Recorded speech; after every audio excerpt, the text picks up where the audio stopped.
Catholicism, Queerness, and the Conclave panel. I want to get a couple things started before we get this started. I was contacted about doing this panel within the past week, so I only had about 3 days to make this panel. I'm very excited, but this is going to be mostly an oratory panel. There's not going to be a whole lot of information on the slides, so just bear with me on that. If I had had more time, this would have been a lot better. Cool. I'm going to go on ahead and get started. So, a little bit about me. I am lost and ace on pretty much everything. These are my qualifications to be talking about the Conclave fandom. I saw the film on 11/18. I wrote, as you can see right there in the Conclave zine, I was actually the first person to finish my submission for that. I am the 7th fic in the AO3 tag. Don't ask me why that fic isn't finished yet. Don't worry about that. And last but not least, I was the lead writer of Delectatio Moroso, which is the Conclave visual novel. We also have our lead artist of the visual novel. Just to tell you a little bit about that. Some information before we get started. I want to be real. The movie was PG. This panel is PG-13. So I'm going to give you some trigger warnings. Please take care of yourself. It's not going to hurt my feelings one bit. If as I go through this list, you're like, I don't want to talk about that or listen to that. Totally fine. Please, again, take care of yourself. The big one is Catholicism. If you have any type of religious trauma, this panel is probably not for you. But on the other side of that, I'm going to be talking about some criticisms of the traditional Catholicism, aka trad path ideology. So if you're someone who does not like talking about criticisms of that, this panel is also not for you on either side.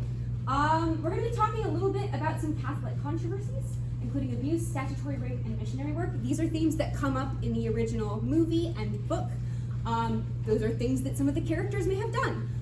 So again, those are going to be in the panel. If that bothers you, please, again, take your leave. We're going to be talking briefly about fandom and Catholic typical racism and colorism. We're also going to be talking about using specific medical terminology. I'm not going to be saying like neat scepter for stuff. I'm going to use actual medical terminology and talking about intersex conditions. And also I'm going to be talking about fandom and Catholic typical homophobia and transphobia. Cool. It seems like everybody doesn't want to stay up here. So, with that being said, let's go on ahead and get started. So, table of contents. This is going to be probably pretty long, so I ask that you hold questions until the end. We have quite a bit to get through. This is going to be taking it off. One, we're going to be talking about Conclave the story. I have a bunch of screenshots of the film, and then while we're talking about the story of the film, I'll be interjecting parts where the novel is a little different because it actually varies quite greatly depending on which version that you're reading or watching. Next, we're going to be talking about Conclave lore. So what did Conclave get right? What did it get wrong? And why does the fandom really hate the author of the novel? As we often do sometimes in fandom. Next, we're going to be talking about fandom history. So from the online memes on film Twitter, to the creation of Pope Crave and the Conclave zine, to the Oscar race, to the creation of the video game, to the IRL Conclave that was like a couple months ago with our brand new Pope. We're going to be going over some brief fandom controversies, parentheses tame. Listen, every fandom has its own Sharpie bathwater.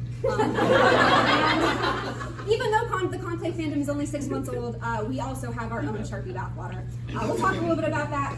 Lastly, questions, comments, concerns, and class announcements. That'll be your time to ask or say or announce anything. And at the very end, I will be passing out bracelets and absolving you of sins. Let's go ahead and get started. So, Conclave the story. What is this even about anyway? Well, I'm glad you asked. So we start off, the movie and the novel begins with this guy right here. His name in the book is Dean Jacopo Cardinal Lomelli. He is an Italian man. In the film, his name is Dean Thomas Cardinal Lawrence, and he's English because Ray Fiennes can't really do a good Italian accent, so they made him say British for it. He is late on his way to meet the Pope. Right there, the late Holy Father, he's just died, and as the Dean, which is basically the number 2 in command, he's supposed to go and do some stuff, but it turns out that he was the very last person informed that the late Holy Father had died, which is kind of suspect because he typically would have been the first, second, or third person informed that the late Holy Father died. Stick with that. Then we have the little final rites ceremony of the late Holy Father. Some interesting figures in this scene. We have, you can't see very well, but right here, that is Joshua Adeyemi. He is the confessor-in-chief. He's from Nigeria, both in the film and in the novel. He is a very traditional, hardcore conservative, very homophobic. Then we have right there, that is Aldo Cardinal Bellini. He, in the novel, is Italian. In the movie, he is Italian-American, played by Stanley Tucci.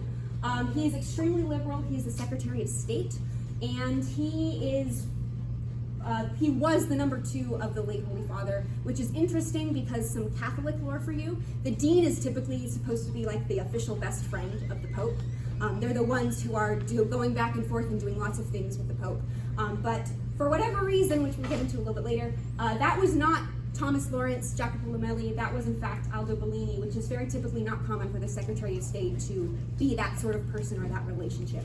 And then lastly, we have this man right here.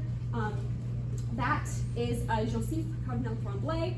In the novel, he is from Quebec, and he's a hockey player, and he's big and buff, even though Lawrence hates him. He talks about how handsome he is, and how shiny his hair is, how much of a jock he is.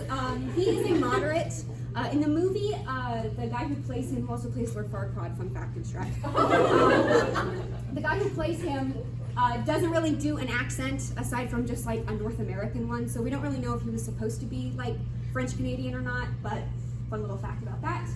We find out after the ceremony, this is Janus Wozniak, he's a bishop, that Janus was the last person to see the Pope alive, and he's talking very strangely, and he's basically like, yeah, I just saw him and he seemed okay, I don't know, which is kind of odd. And then we move on, and Tremblay and Adeyemi are basically kind of like, this is crazy that he's dead, but you know, someone's got to take the job. Should be me. So we start off, before the conclave even begins, we start off with the back and forth between all of the people in the College of Cardinals in the running for the papacy. The Pope is taken away, and his final bedroom is locked and completely sealed, meaning nobody is allowed to enter it until the conclave's conclusion. We see that they're preparing for the conclave because, again, Lawrence is dean. He's in charge of making sure everything looks good, making sure the Sistine is in proper condition for the voting. As you can see there. And then all the people start filing in. You can't really see her, she's very tiny, but right there is Sister Agnes. She is the head of the convent, the Mater Ecclesiassa. Well, I'm saying that so wrong. Mater Ecclesia Convent. There we go. That is the convent in Vatican City. And she's bringing all her nuns in to the Casa Santa Marta to begin preparations. And then after the nuns come in to start setting up basically the hotel for all the cardinals across the world, all the cardinals start coming in.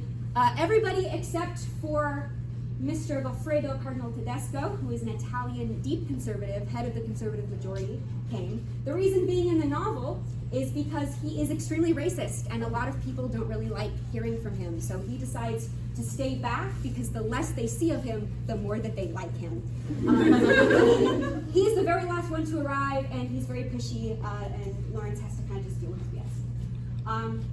We get a little private moment here with Bellini and Lawrence kind of talking about the late Holy Father. It turns out that the late Holy Father has been telling everybody about our dear friend Lawrence's struggles with faith, which is crazy because that was a confessional, and he's telling people about it. Interesting. Keep that in your thoughts. But Bellini basically says, I'm sorry that you're struggling with your faith. The late Holy Father was struggling with his faith too, and Lawrence is like, with God? And Bellini says, no, not with God, with the church. Keep that in mind, that's foreshadowing, which is a plot device. Just before the conclave goes into complete seclusion, that bishop from earlier, you remember him, Mr. Wozniak? He comes in and is like, hey, by the way, I didn't say anything because I felt like I couldn't, but now I feel really guilty, and I need to confess to you that, you remember Tremblay? Well, the late Holy Father fired him, and I don't really know why, but the late Holy Father fired him the day that he died, and he's not supposed to be here. Of course, Lawrence is like, what the hell, why would you wait until the actual conclave? We had the entire funeral week to like deal with this. He waited to tell him, and then they go completely into seclusion, so Lawrence can't really do anything about that. As they go into seclusion, we find out that, shock and gasp, a brand new mystery cardinal has shown up out of the blue. His name is Vincent Benitez. In the novel, he is from the Philippines. In the movie, he is from Mexico. He was stationed in the novel. He was stationed in Baghdad. In the movie, he was stationed in Kabul. And he showed up. He was made cardinal in pectore, which means that he was made in secret by the previous pope, but all the paperwork that he had was correct.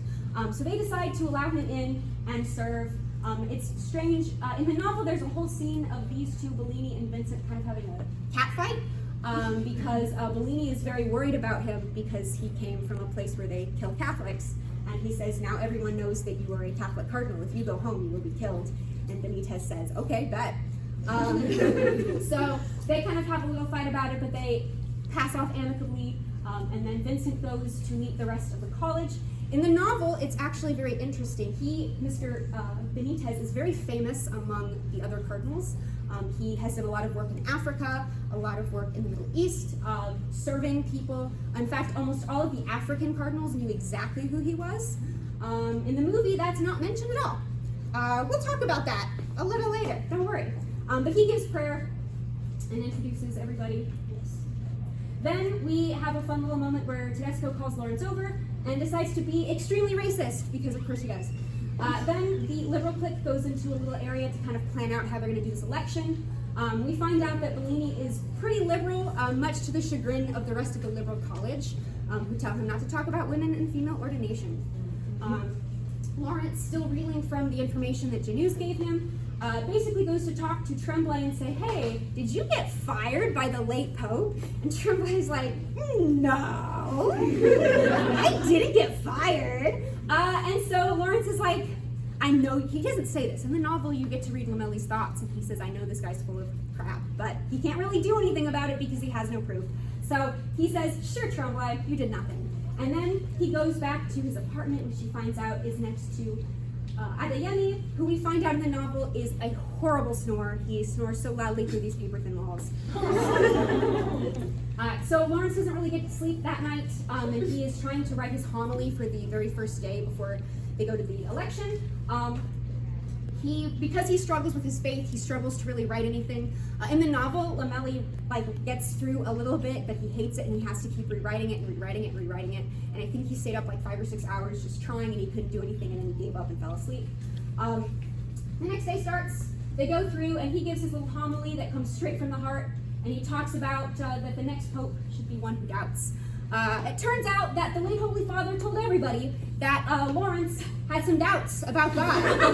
So everybody's like, oh, you think the next pope should be a guy who doubts, huh? You talking about yourself? You saying that you want to be pope? And some people are like, yeah, Lawrence should be pope, I like him. So it makes a lot of people very angry, as you can see when he walks through. A little bit after that, Ray, beloved Ray, who is a Monsignor, he is the secretary of the Dean of the College of Cardinals. He comes in and he's like, hey, by the way, I'm doing a little research about this brand new cardinal that we got, and it turns out that he actually had quite a few meetings with the late Holy Father. Would you like me to investigate that a little more? And Lawrence is like, yeah. Yeah, I do. So Ray goes off to be a little gossip, even though he's not supposed to learn any new information about anything. And then they have their first vote, and nothing really happens except for the fact that Bellini doesn't get as many votes of the liberals as they all thought.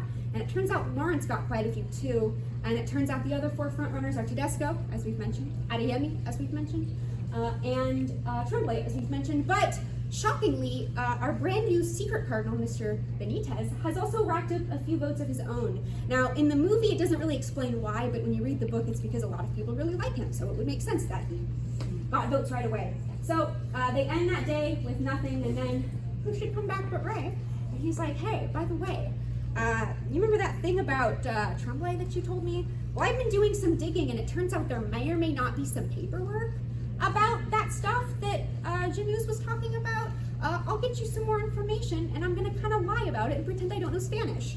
So, so our beloved Ray goes to find out more information, and then Lawrence discovers Vincent off in the Turtle Pond area, which is not in the book at all. The turtles really don't make an appearance at all, which is very sad because I love them a lot. He goes and he meets Benitez in the Turtle Pond area, and they're kind of talking. He's trying to make sure that he's doing well. Something that's really interesting that's, again, not in the film, but in the novel is he's like, hey, how's your health? I heard that, you've been worried about your health because it had been mentioned that Benitez had been to a hospital or there had been an issue of a hospital or something. Benitez is like, ha ha ha, how do you know that? Anyway, and moves on. Not in the film. Foreshadowing is a plot device. It turns out that Benitez had voted for Lawrence, and Lawrence is like, hey, haha, don't do that, please. And Benitez says, bet, I'm gonna do that anyway. Then we go back inside. Lawrence is paying his respects to the Holy Father, as is Bellini. Bellini's like, dude, what the hell? You thought you were gonna vote for me, and you just told everybody that you want to be Pope. And Lawrence is like, I don't want to be Pope. And he's like, it really sounds like you want to be Pope. And he's like, I don't want to be Pope, I want you to be Pope. Bellini's like, how could you do this to me? We're best friends. And he dramatically walks away. Lawrence goes to bed, and as he's trying to sleep, a weird argument breaks out in the room next to him. It sounds like it might be a woman's voice. I don't know. He goes to check, and he sees a nun sprinting away from Adeyemi's room. Foreshadowing is a plot device. The next day of the conclave, not much happened. There's 2 votes. First vote, not much happens. Then they immediately go to their second vote. Not much happens, except now Adeyemi is in the lead. A lot of people seem to really, really like him. So we go to lunch, and Bellini seems to think that, it's progress, a black pope, that would be awesome, but Saladin reminds him that he's extremely homophobic and believes that gay people should be in prison because he's Catholic. We'll talk a little bit about Robert Harris when it gets to it, and some problematic inclinations about assuming that people from Nigeria are homophobic. We'll get there. Anyway, while this is happening, all of a sudden Adeyemi gets in a big fight with a nun in the middle of the lunchroom. Uh-oh. It causes a big scene, so Lawrence has to go track her down to figure out what the heck is going on. He basically forces Sister Agnes to let him in because she wants to handle it herself, and he talks to Sister Shinumi, who tells him a whole lot.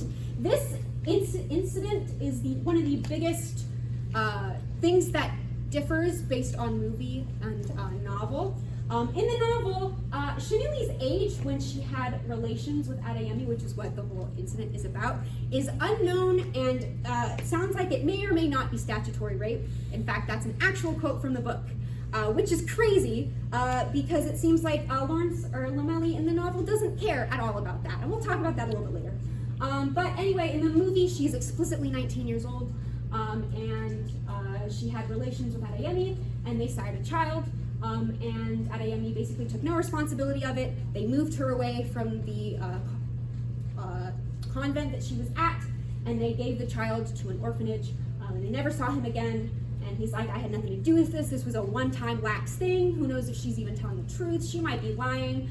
And then Lawrence is like, dude, what's wrong with you?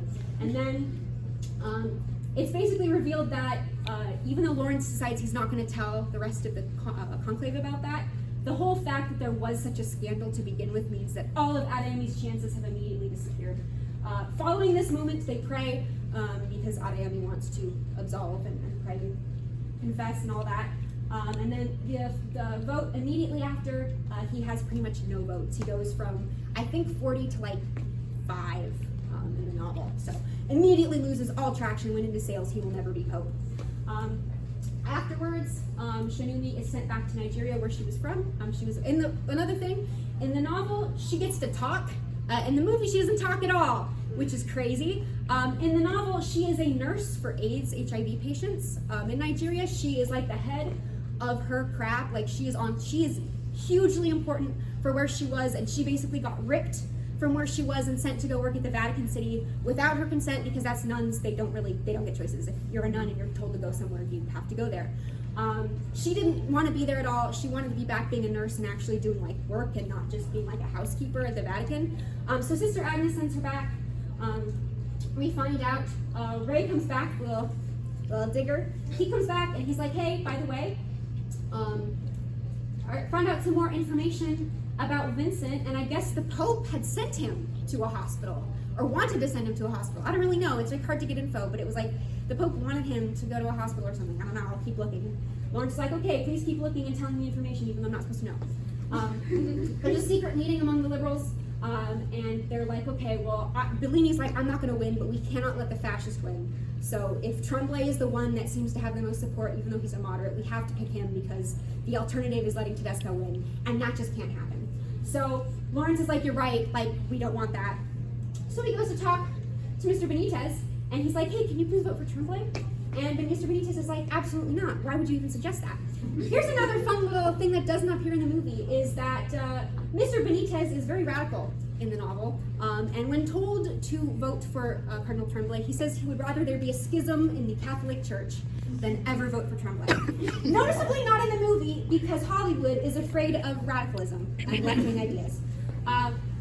Anyway, they move on. Lawrence goes to talk to Agnes about the whole Shinumi situation that happened, and he needs to know who brought Shinumi here, because why would Shinumi come here? This is huge. This literally killed Adeyemi's entire Pope run, so if anybody in the college knew about that, they would want to bring her here to ruin his papacy chances.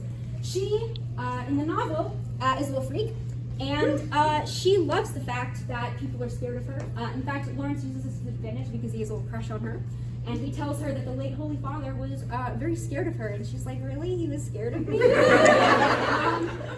don't see that in the movie because they're cowards. Anyway, so Agnes walks away from her computer to let him dig up the information, and it turns out that Monsieur Tremblay was the one who called Sister Shinumi to be there. Now, Tremblay insists that it was the late Holy Father who instructed him to bring Shinumi there. Lawrence is not convinced at all by that, and they have a big fight about it, and Lawrence is like, I don't like you, and Tremblay's like, I don't care.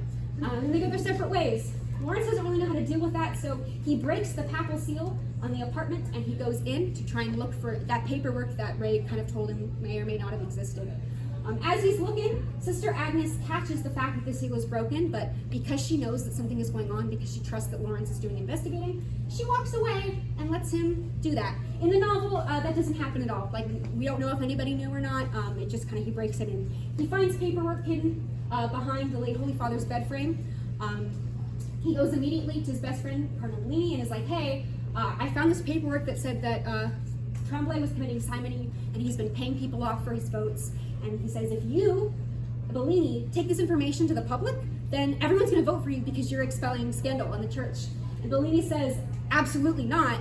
This is going to cause schism. This is going to make people hate the Catholic Church, because if all of this happened under the late Holy Father's papacy, this means that the late Holy Father let it happen, and he didn't put a stop to it right away. And that makes the late Holy Father look bad. That makes the Catholic Church look bad. I don't want to do that. Hide these, forget it. We've had worse popes than Tremblay. It's fine.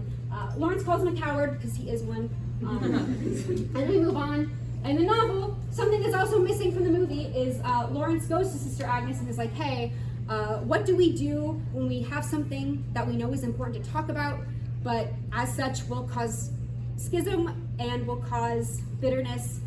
Will God ever forgive that? And Sister Agnes says, yes, I think he will, because she knows that he's doing investigating. This is really important in the novel because priests typically do not genuflect to nuns in this way. So it was a very big sign of respect that he was basically saying, can you absolve me of my sin? And she said, yes. Then they take the documents and they scan them. They make copies of all of the simony paperwork to pass out at the breakfast the next morning, which they do. Something that is missing, again, from the movie is that afterwards, because Sister Agnes is a little freak, after they finish passing out all the paperwork, she gets on her knees in front of him and kisses his ring. Why they did not include that, I don't know, they're cowards. Anyway, Tremblay is like, this is BS, none of this is true, but obviously it's very true because all the things are there.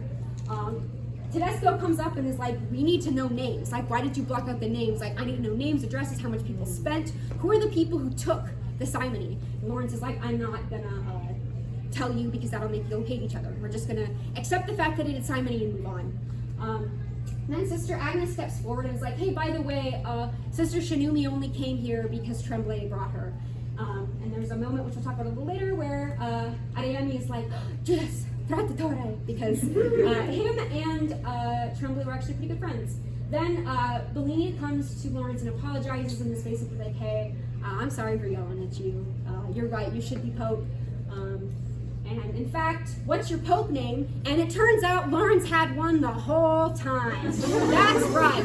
Cardinal Lawrence, who said that he didn't want the papacy, had already chosen his papal name, which is John. Very original, given that there have been like 20 other Johns. We go on to the last vote where it looks like it's going to be Tedesco v. Lawrence, fighting it out for who's going to be the real Pope. And just as Lawrence goes to cast his vote, a giant bomb goes off in the Sistine Chapel. It turns out that there are terrorists outside. In the novel, they are explicitly written as Islamic terrorists, and in fact, there's a whole racist segment about Allahu Akbar. Yep, thanks, Robert Harris. We sure like you here, she said sarcastically. In the film, we don't know exactly who it is, but everybody makes assumptions because that's the whole point, is that people make assumptions about things. We find out from Ray that it was terrorists. He tells them about the bombing. There are also, in the novel, there were other bombs that had gone off throughout this conclave, like far away outside of the Vatican City, and Ray had been telling him about them the whole time, but in the film that doesn't make an appearance at all. Then Lawrence is like, I can't keep the secret from the college anymore, so he tells them that there was a bombing and it was from terrorists. And then Tesco decides to be super racist about it and say a bunch of racist crap. Bellini basically stands up and says, like, how dare you say that? Like, we don't do that here. Which doesn't make Tesco shut up at all because he doesn't care. Until our good friend and secret cardinal, Mr. Benitez, comes up and is like, hey, I've been in war-torn countries before, and you don't know anything about war, and the fact that you're inciting hate is bad, and we should be trying to be good, and we should be hopeful, and the future of the church is not fight, it is love, and it is men and women in this church. It's a very beautiful, beautiful scene where he's just speaking from the heart, and it causes Tedesco to shut up. Then they go to their final vote, and during the final vote, we see all the cardinals look at the giant hole in the Sistine Chapel that we, as viewers, are not privy to see. But it inspires all of them to vote for, you guessed it, our secret cardinal, Mr. Vincent Benitez. While everybody's celebrating the new Pope, Ray comes up and is like, hey, I got some news to tell you. Lawrence is like, oh cool, what's the news? And he's like, by the way, did you know that Vincent Benitez went to a clinic for some surgeries? We'll talk about that in just a second. What are those surgeries? It turns out that Mr. Vincent Benitez is intersex. Now this is the second, third, it's a huge change between the novel and the film. The film, he just simply has an internal uterus that he didn't know about until he was the victim of a car bomb. And it was actually very old news to him. He had known about that for a while, but he was kind of trying to deal with the fact that he's a priest and what does this mean about him. But ultimately he decided, as we learn later, after talking with the late Holy Father, that he is as God made him, and that he doesn't need surgery or need to change anything about himself. He does not need his uterus removed, and he is exactly as he's supposed to be. In the novel, it's way different. In the film, the surgery he was supposed to have was just simply to have the uterus removed, and that was it. In the novel, it's actually very different. In the novel, he has what's known as a fused labia, and he has a penile clitoris. So basically in the novel, what the late Holy Father is trying to do is tell him to have surgery to get female genitalia. So he's supposed to have the labia cut and then the female clitoris snipped. So that's what he's supposed to have. And that, in the novel, causes him a lot of stress. That's probably why, in the novel, it's actually very, very recent when he found out this information. He hadn't known about it at all. And that basically him saying, like, I don't want female genitals, I don't want to change myself, like, why should I change anything about myself? That was what made him realize that he was as God made him. Very big difference. The novel, that kind of context, especially saying like someone from the Philippines would know, like notice that from being born in the 50s is crazy because like people know what biology is, like people would know that that's not typical. So for Robert Harris to suggest that like nobody would have caught that his whole life is like, but we'll talk about that. It's butt wild. But yeah, two very, very different things. I believe during the production of the film, they actually talked to representatives of GLAAD, which everybody know who GLAAD is? Yeah. They talked to GLAAD and had actual intersex people kind of talk about what would be the most realistic, and the most realistic would just be something not visible, only internal. So Lawrence is like, yeah, you're right, you should be Pope. Thank you for comforting me. Thank you, man who is intersex, for comforting me about your own gender. I appreciate that. So Lawrence is like, you're right, you should be Pope, and you're going to be great. And then Lawrence sees a turtle, and he goes to take it outside and put it in the turtle pond. And as he's putting the turtle in the turtle pond, you hear Benitez step out on the cardinal as Pope Innocent XIV. There's this giant uproar, which you don't get to see, but you get to see how happy it makes him. And then the end of the film is Lawrence looking down at these three sisters walking out of the convent laughing and having a great time. And that's the movie. So, some Catholic lore. What did Conclave get right? How a conclave actually functions. It's true. They vote 3 times a day, except for that first day. They vote twice because it's late in the day when they go to that first vote. Every single aspect of more or less about how the conclave voting system works, they got 100% right. The next one is gay priests. It's an estimated that 30 to 60% of the curia and convent at the Vatican City is queer. The reason being is that a lot of them are much older, and in the Catholic faith, gay marriage and gay relations are not allowed. And so if you want to still be devout, typically what gay people will do is they will join the clergy, because in Catholicism, it's pretty much, not anymore now, but especially 20, 30 years ago, it was if you are a devout Catholic, you will get married and have children. That is your purpose. That is what God wants you to do. So if you're queer, and you can't get married, they're gonna basically force you into compulsory heterosexuality. So a lot of people who did not want that but still wanted to be devout Catholics would join the clergy, because that type of compulsive heterosexuality is not encouraged, because they can't get married, they can't have relations, they're priests. So that's why a lot of them actually are queer.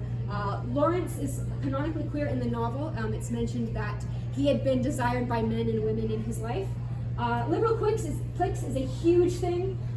It's honestly hilarious. I'll talk about it a little bit, but there are a lot of huge liberal cliques, which I think is hilarious. Liberal for Catholicism, maybe not liberal for what we would constitute as liberal. And then priests committing crimes, especially the white collar variety.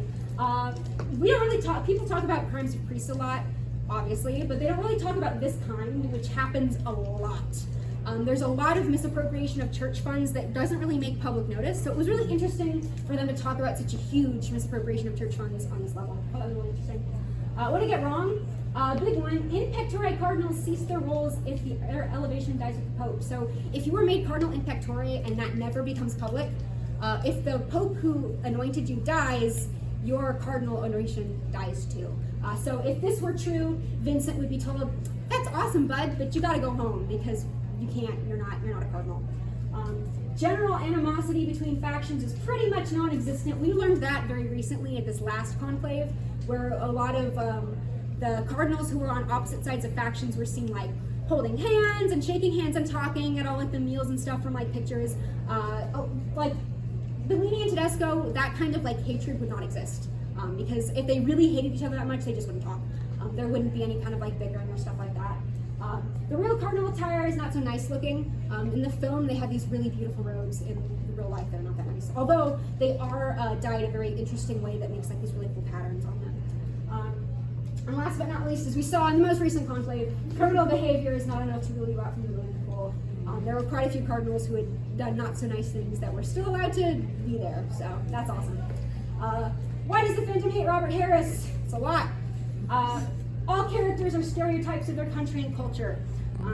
For characters like Tedesco, where it's all Italians are racist, that's not as bad, but when you get... I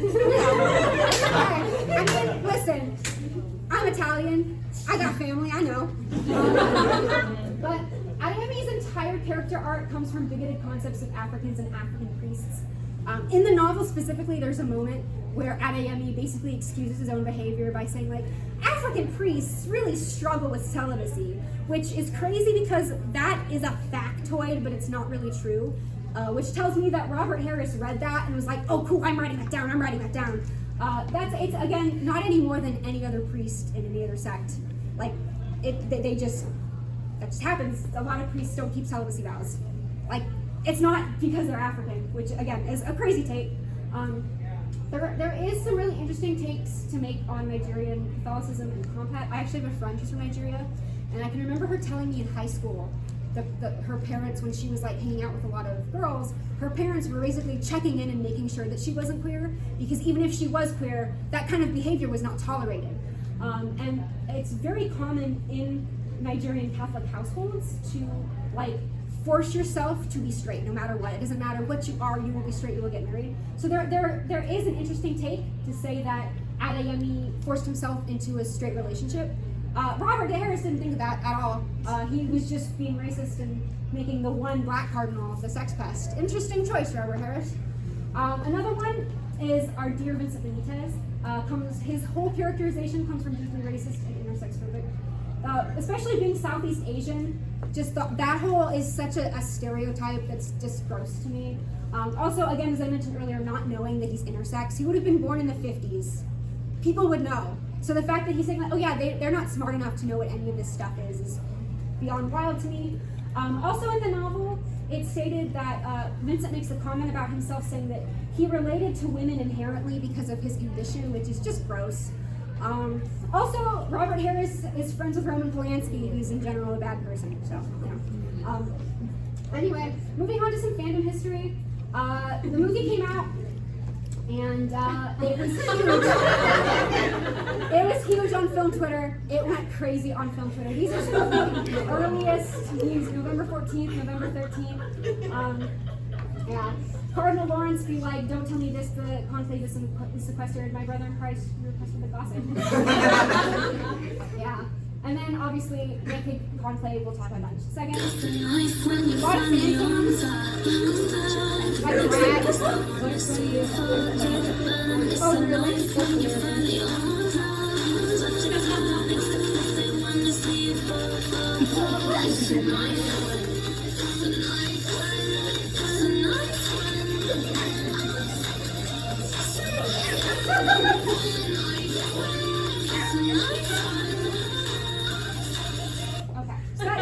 That's one of probably a billion Brat edits.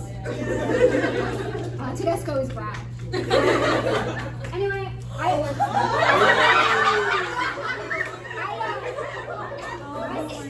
this panel had to be PG-13, so I censored some stuff, but gay relations in the Vatican have never been worse, according to top official.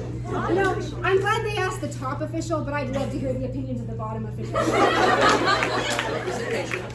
Also, Pope Francis, may he rest in peace, has said a lot of really interesting things about gay people, saying there's an air of censored gayness in the Vatican. He said a slur, it's okay. But the funny thing is that the slur that he said was a slur that only gay people use, so it's really interesting to where he might have picked that up from.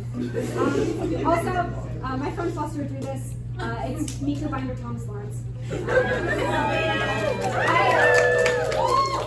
I have not met God.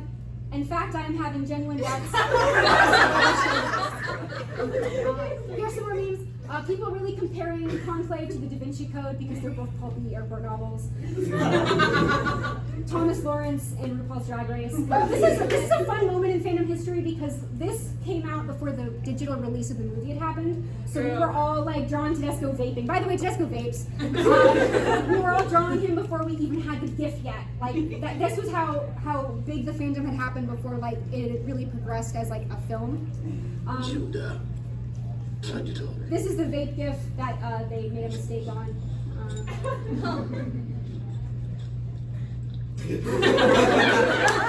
Most diabolical vape in cinema history.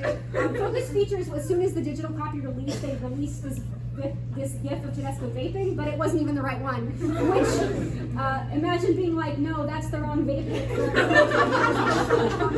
But it's true, there's another vape hit that goes so hard. Mi Familia from the Old Country. Industry Buzz Trans Movie 2024 Political Compass. And it says, someone's like Conclave, and they say to say it's trans is misleading, but to say it's misleading is also misleading. And then the two genders, lesbian witch and gay priest. And then cocked. Conclave, I need you to start calling.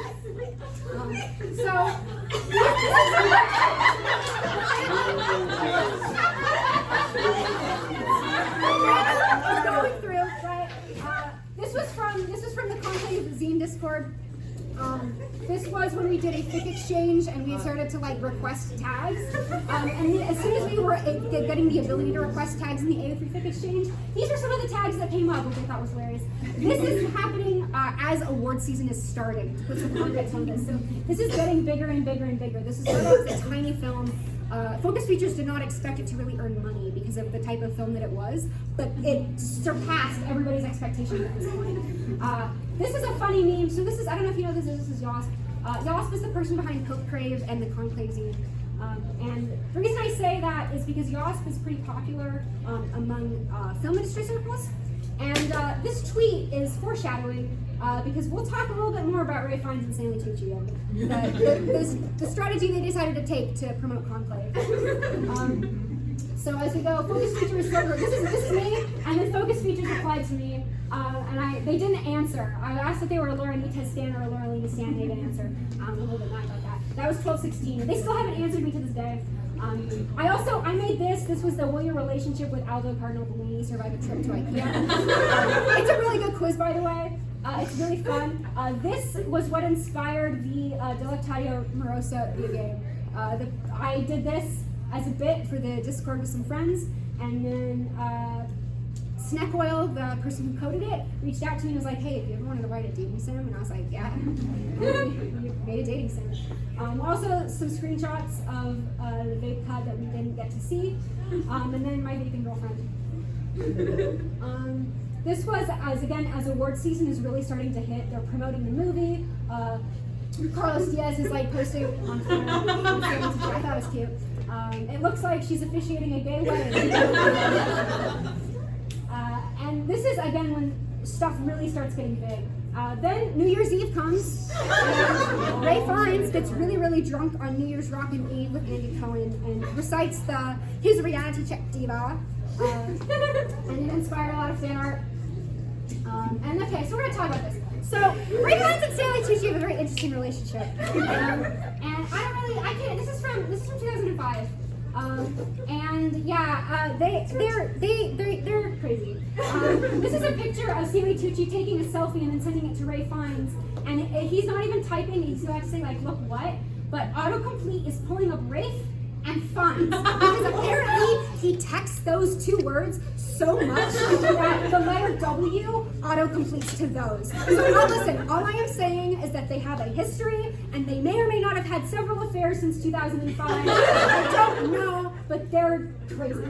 Again, another suffering from brain rot, and oh my god, she really does always look like she's officially at their gay wedding.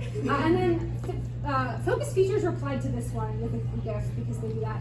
Anyway, Ray Fiennes and Stanley Tucci have done a lot. They did a little dance at the Golden Globes, which were awful. We didn't win like any awards at the Golden Globes. But RPF is legal, and it's the only way to get into heaven. It was crazy. Who will win Best Picture at the Oscars? Yowie adultery, Yuri adultery. This was just wild to me because it's like they saw the tweet that was like they should like hype up the fact that they may be having an affair, and then they start doing that. They saw what Ariana Grande and Cynthia Erivo were doing, and were like, we should need to get in on that. So they did. These are from Red Note during the TikTok ban.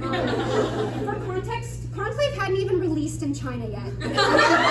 We're going crazy over it. Some other stuff that happened a little bit afterwards, this was in the end of February, early March. They had a live read with like real famous people, which was crazy. Io Idabiri was Sister Agnes, and it was very, very, very fun.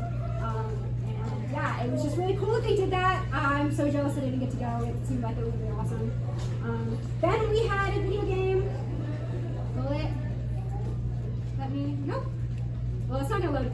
There was a trailer there that decided not to load, but there's a visual novel, and I'll talk about that a little bit. It was really cool. I wrote it, as I mentioned earlier. I wrote 54,000 of the 71,000 words in the visual novel in 3 months, because our original goal was to release it before the Oscars to like build up hype.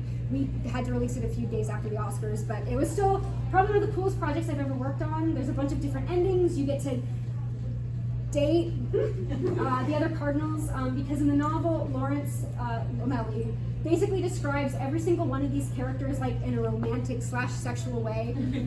He describes Adeyemi as a strong, vocal, impeccable voice. He also describes him as smelling wonderful. He swears like a really strong cologne. He describes Bellini as being a martyred saint who is morally and adjectively perfect. Benitez comes with a lot of weird stuff from Robert Harris because he is described in a lot of vaguely fetishistic ways. But for the most part, Lawrence is really into him. Also very into Sister Agnes, as I mentioned. And he doesn't like Tedesco really in the book, but he describes him as having very dainty feet, which I think is hilarious. So we got noticed by a lot of news outlets The Academy was talking about the zine. Carlos Diaz met with the zine creator. Superyaki, which is owned by what's the website that does the movies? That you Letterboxd. Yeah, that one. Letterboxd owns Superyaki, and they gave us a bunch of like discount codes and promoted the zine. Film Dublin talked about our game, which is crazy. And yeah, it's dating game. That's us. So then the real conclave happens. Hello, my name is first name bunch of numbers, and I have some information. That's Pope Leo the 14th. A little bit after the IRL conclave happened, which just exploded. Like we were kind of after the Oscars happened, and we didn't win anything, which was really devastating because Amelia Perez took a lot of it. And also, Adrian Brody got Best Actor that Oscars, and he used AI on his accent. Adrian Brody, it's on site if I ever mention it. So anyway, so we didn't win any Oscars, and then the fandom was kind of fickling out a little bit, and the IRL conclave happened and it exploded in popularity. And then a little bit after the IRL conclave was when the whole Sinners thing happened, and then Sinclave became kind of a thing, which was hilarious to me. Okay, cool. So that was a bit of the fandom history. Now we're going to briefly talk about some fandom controversies. These are the big ones. Intersex fetishism and racism. A character who is intersex and a person of color. Obviously, typical fandom treated that with respect and dignity, she said, sarcastically, at a DashCon panel. Obviously, people on the internet are very fetishistic about Vincent. The reason I talk about that, especially here, is I want to make sure that if you are intersex and you're thinking about joining this fandom, to just think critically, because there's a lot of unsafe spaces in this fandom that I know a lot of intersex friends that I have had to leave because they felt very unsafe for a fandom about an intersex character, which is disappointing. So I just kind of wanted to highlight that. And again, with the racism, fandom doesn't know how to treat partners of white characters with respect. A lot of it can be, you all know what I'm talking about, I'm sure. Pink washing is huge, especially after the IRL conclave. People were like shipping Pope Leo and Colonel Taggle, which is fine. I don't care about that. RPF is fine and the only way to get to heaven. My only concern is his like 4th day in office, Pope Leo, was like, marriage is only between a man and a woman. And so for a lot of people being like, I love Catholicism, I love going to church, it's like they don't like you. A reminder that they don't like you. The current Pope doesn't like you. So just be thoughtful about how you interact with these kinds of things, and don't let like fandom and don't let the fandomization of Catholicism trick you into thinking that it's a safe space. Lastly, AI usage is huge in the fandom right now, which is really, really disappointing. It's everywhere. It's not just Conclave, it's everywhere. AI art, AI fanfic. It's so sad. As a fic writer myself, it's so sad to see, because I would much rather read your crappy, like, spelling error riddled fic with so many problems with it than ever read anything perfect that's made by AI, because I don't care what the AI thinks, I care what you think, you know? So there's some little things about that. This is your turn. This is your panel. Any questions, comments, concerns, class announcements? Yes. What does the leak mean? I'm Hatsune Miku. Okay. What's the leak context? Okay, so in 2007, Hatsune Miku did the Levian polka, and she did a little dance, and she had 2 leeks in her hands while she did the little polka, and so now she's just synonymous with leeks because she did that. Yes. With the cunnilingo in this movie, because I remember watching it with my friend who was born and raised in Milan, and both of you like, what the fuck is the cunnilingo? Was he in it, or was he just not there? Yes, it's Tremblay. Oh, it is Tremblay. It's Tremblay, yeah. Any other questions, comments, concerns, thoughts on the Conclave fandom? You look like you want to say something? No? Okay. Kind of, it's a weird academic kind of question. Yes, go ahead. How do you think that the general experience of a lot of queer people having religious trauma relates to how they engage with conflict? Huge. That's in fact early Conclave fandom, when it was just a bunch of people on like gay people, gay ex-Catholics on film Twitter. It was really, that's part of like the thing that's crazy to me now is when this fandom really started, it was people talking about like, this is my experience and I have this trauma, and these are queer characters who are living trauma that I can't even imagine, because it's one thing for me to be me and be like, I shouldn't be a lesbian, God doesn't like me, versus I'm like a nun or I'm a priest and I can't even think like that because that's such a sin. So it was interesting in the early stages of the fandom where it was very much like taking our own personal struggle and amplifying it, because that's what art is it's taking something internal and amplifying it and expressing it in a brand new way.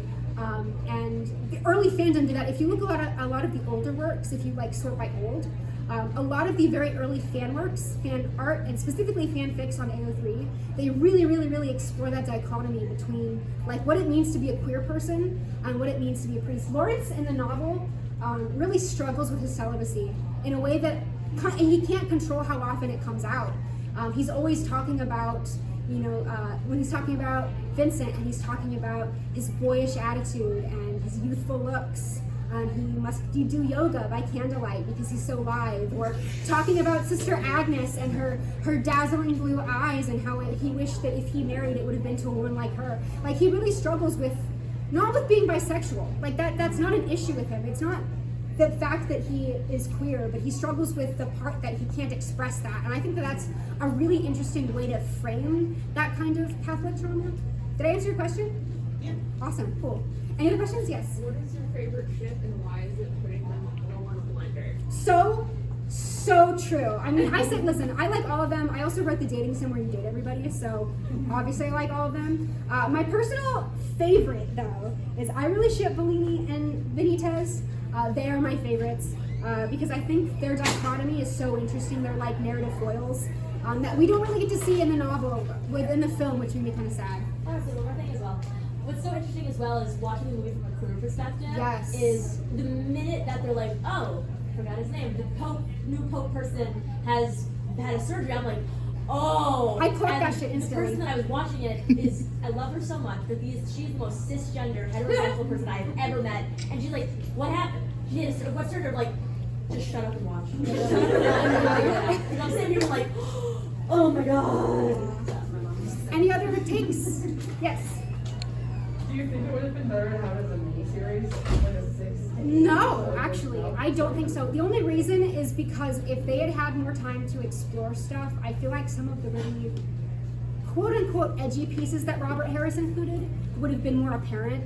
And I think the film is a lot better when you take out a lot of that old British man bias, because so much of the novel is leaks of that bias. And obviously it's kind of supposed to, because Jacopo Lamelli is an old white man, and he's an old Italian man, he's an old Catholic man. So the fact that he has these like thoughts, that makes sense.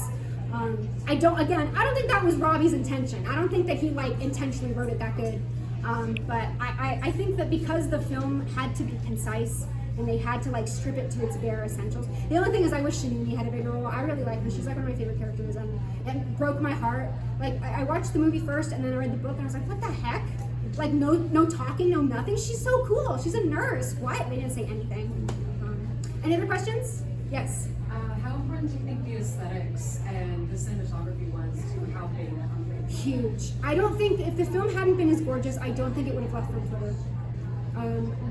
Because it's not pulpy. The film is not pulpy. The novel is ridiculously pulpy, but the film has such a love for, honestly, it has such a love for Catholicism and the Catholic aesthetic that I think that's what made people really latch onto it, because it wasn't made out of like, everybody here's sex. The way that the novel is basically like, well, this guy's a racist, and this guy's a sex pest, and this guy's a white-collar criminal. Like the movie isn't really about that, it's beyond that, and I think that really helped make it better. Any other questions? Yes. It's less of a question or a comment, but this is gonna sound really loud. I actually haven't seen Conclave. Oh, welcome. And I think you did a really good job of just summarizing it. Thank you. Thank you. Thank you. Awesome. Well, if that's everything, I have a bunch of bracelets. The sacraments. The sacraments. You do have a question? And very quickly, when/how did you decide to be Hasinini Kuko? It was a bit that I did in Discord, and I decided I wanted to make it a reality. So.